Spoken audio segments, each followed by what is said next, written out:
From our point of view, it is a system that does work, and we've used it a number of times. It certainly hasn't been embraced across the board. We know a lot of firms still haven't done one, and I guess last year, particularly we saw with the COVID safe harbour, that kind of shelved the pre-existing safe harbour regime. But it certainly does work, and in our view, it changes director behaviour because it gives them a really good sort of set of rails to comply with around governance. There's just hardly anyone knows about it.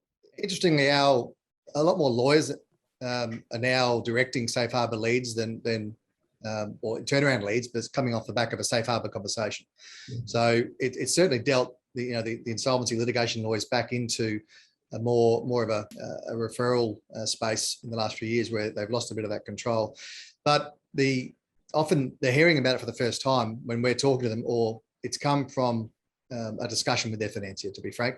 So there needs to be a lot more education, and that's the common theme coming out of this review in all the firms that we've spoken to and discussions that we've had with the panel. The lack of awareness is the biggest hurdle. It's the ultimate confidence tool. You've got to have a robust plan. You tick off all those compliance issues. You're staying up to date with your reporting, with tax compliance, and you're paying entitlements on time. That's what a financier wants to hear. It's actually a great confidence tool for them. And to try and get an incoming lender across the line, if it's a distressed situation, to get their credit team across the line, if you can say you're in safe harbour or you're embarking upon a safe harbour, evaluation process, it just gives a huge shot in the arm to credit as well. I mean, pre-safe harbour, I was a huge advocate for the business judgment rule, but we don't need that. As long as safe harbour gets taken up across the board, you actually don't need to soften our insolvent trading laws.